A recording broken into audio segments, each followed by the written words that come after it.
Should we just quit? We ask ourselves this from time to time. A day in the life of an entrepreneur is no joke. There's so much to do. As entrepreneurs, we have to walk the talk.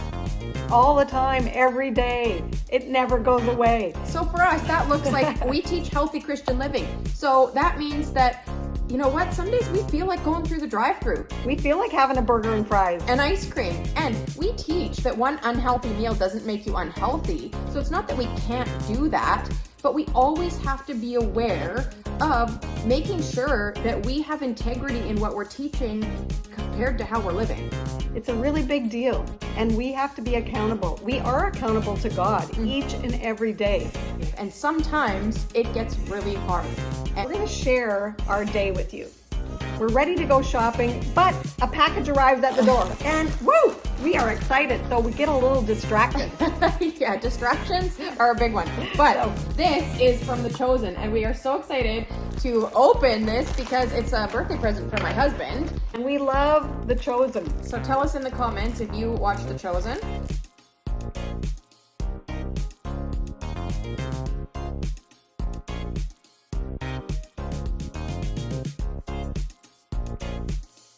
And I got this shirt coming up for my husband for his birthday. This is one of their new ones. That's an awesome one. I love the colors. Yeah, so great. I hope he likes it. It's not his birthday till next week, so hopefully that's a good one.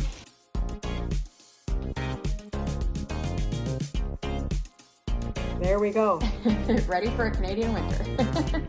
We're on our way to get groceries, and you know, we've got a little one in the back. Say hi, Jordan. Hi. And so what we're going to do is go pick up a coffee.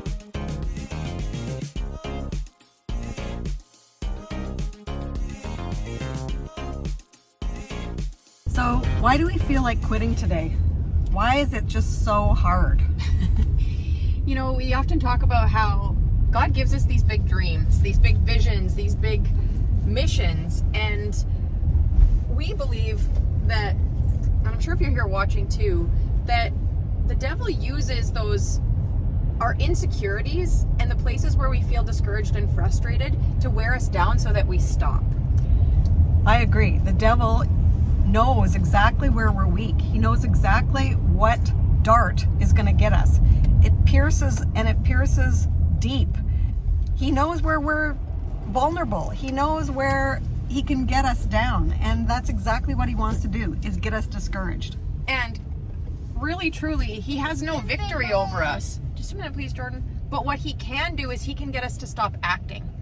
When we get discouraged, when we feel frustrated, when we feel like we want to quit, then if we do quit, and when God has given us these dreams, if we quit, then the devil has won that battle. And that doesn't mean he's victorious over us, but that is how he can get us down, how he can stop us from fulfilling the mission and the purpose that God has for each one of us. Here we are in the drive-thru. Can I just have 2 grande almond milk lattes, please, extra hot?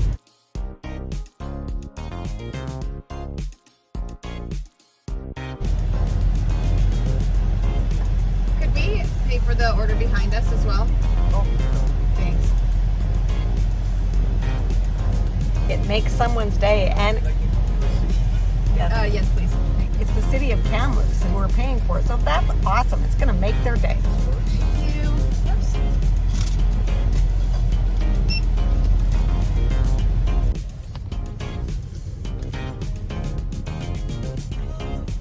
It's going to be a good day after all. We often talk about that discouragement is the devil's most prized possession.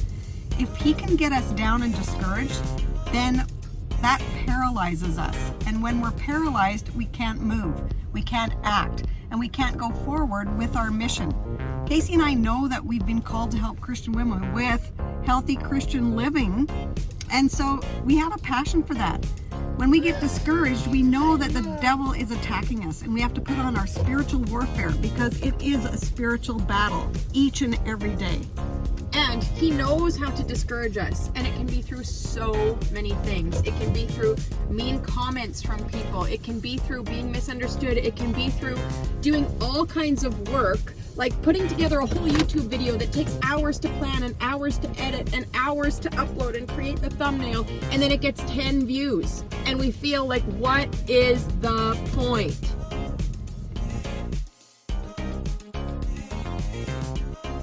But that's why we need support and encouragement and accountability on this journey. And we have to ask ourselves if the dreams that we have, if we're willing to dig deep and make them happen.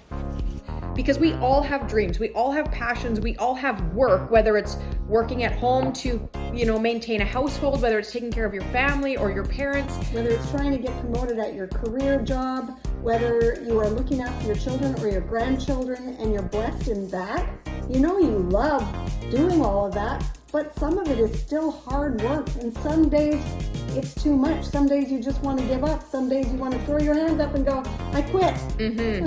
And we have these dreams and these things that we're passionate about that God has given to us. And there's a big difference between where we currently are and where we want to be. And we like to talk about that gap as a gap, or the narrow road, or the valley. But it's a gap. And sometimes it's a big gap. But the Bible verse says that He's going to work all things together for good.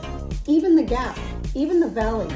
But it also says it's not in our time, it's in God's time, in due time. We reap what we sow. So if we're sowing good, we're going to reap good. And so are you. Speaking of the word valley, like Psalm 23 says, even though I walk through the valley of the shadow of death, that means hard times. That's right. And I'm sure in that hard time, you want to quit. That the devil uses that gap, that valley that we walk through while we are working out the purpose that God has for our life. He uses that valley to try and get us discouraged to the point where we can't keep going. We just have to push on, because God calls us to run the race with endurance to the end. And He calls us to win. That's not quitting. Exactly. The bigger your dream, the longer and harder that valley becomes. That's right. So if we think about this business, we have big, lofty dreams for this business. And there's a big gap between where we are right now and where we are dreaming and the vision that we have for what we're doing. And that's a big, long, narrow road. And if you think about this in a different context, like we often talk weight loss, right? If you have 5 pounds to lose, well, that's not a very big gap between your current reality and losing 5 pounds. If you have 150 pounds to lose, well, oh my goodness, now you've got miles and miles and miles of valley. And it's in those valleys where we have to dig deep and choose to be consistent if we want to reach the dream. Also in the gap, we have to learn to find joy every day, because if we don't find joy in the journey, we probably will quit. We have to, give of ourselves, because when we focus on others, then our tasks become less self-centered and more others-focused, and that gets us through. So if you have a God-given dream and you know that you're called for a purpose, then we just want to encourage you right now to press on, to really take the next step. We know that when we fall down and we can still look up, we can still get up. And so we just encourage you today to get up again. Keep going, because we want you to keep your dream alive. So should we quit? Well, the moral of the story is no, we should not quit. Sometimes we have to pivot. Sometimes we have to make adjustments along the way and course correct. But should we quit on our God-given dreams? No. So just remember that whatever obstacles you are facing in your life, you are an overcomer. And we believe that you are a beautiful woman chosen for greatness. And we believe in you. Thanks for being here watching.